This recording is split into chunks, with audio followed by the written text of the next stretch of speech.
আমার নাম তরমুজ। আমি তোমার নতুন গার্লফ্রেন্ড। তুমি চাইলে আমি তোমার বউও হতে পারি। আমাকে খেলে শরীরে পানির ঘাটতি দূর হয়, ত্বক উজ্জ্বল হয় আর হার্ট ভালো থাকে। লাইকোপেন আর ভিটামিন সি আমার মধ্যে প্রচুর।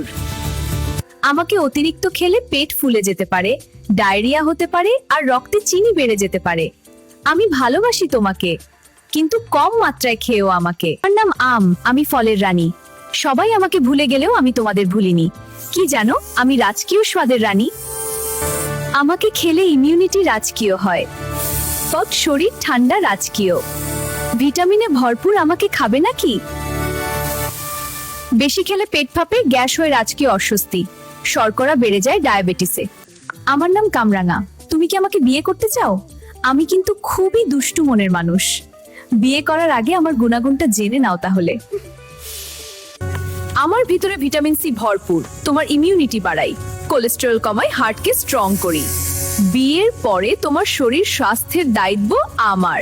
অনেক বেশি খেলে আমাকে কিডনিতে ঝামেলা করতে পারে। কিডনি দুর্বল থাকলে মাথা ঘোরা সমস্যা হতে পারে। আমি তো চাই না তোমার ক্ষতি হোক। আমি বিরিয়ানি, তোমরা আমাকে ভুলে গেছো, কিন্তু আমি তোমাদের স্বাদ ভুলিনি। আর তোমরা কি জানো, আমি এখনো তোমাদের জন্য অপেক্ষা করছি। আমার মশলাগুলো শরীরের ইমিউনিটি বাড়ায়, হজম শক্তি ভালো করে আর অনেক এনার্জি দেয়। প্রোটিন আর ভিটামিনে ভরপুর, মন ভালো রাখে আর স্ট্রেস কমায়।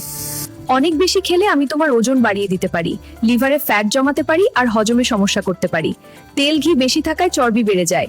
মাঝে মাঝে খাও, বেশি না। আমার নাম করলার পাতা। আমাকে সবাই ভুলে গেছো, কিন্তু আমি তোমাদেরকে ভুলিনি। আর তোমরা কি জানো, আমি রক্তের সুগার নিয়ন্ত্রণে সাহায্য করি, শরীর থেকে টক্সিন বেরতে সাহায্য করি আর রোগ প্রতিরোধ বাড়াই। আমার নাম বাঁধাকপি। তোমাদের রান্নাঘরের নীরব নায়িকা আমি। বলো তো, আমাকে ছাড়া কতদিন চলবে? আমি তোমার হজম শক্তি বাড়াতে সাহায্য করি। আমার মধ্যে আছে ভিটামিন সি আর ফাইবার, যা শরীরকে শক্ত রাখে। নিয়মিত আমাকে খেলে রোগ প্রতিরোধ ক্ষমতাও বাড়ে। কিন্তু আমাকে বেশি খেলে গ্যাস বা পেট ফাঁপার সমস্যা হতে পারে। কখনো কখনো পেটে অস্বস্তিও হতে পারে। তাই পরিমিত পরিমাণে খাওয়াই ভালো। ভিডিওটা ভালো লাগলে লাইক করো, ফলো করো। আমাকে বিয়ে করার মতো ফিল হলো? কমেন্টে বলো, তুমি কি আমাকে বিয়ে করতে রাজি?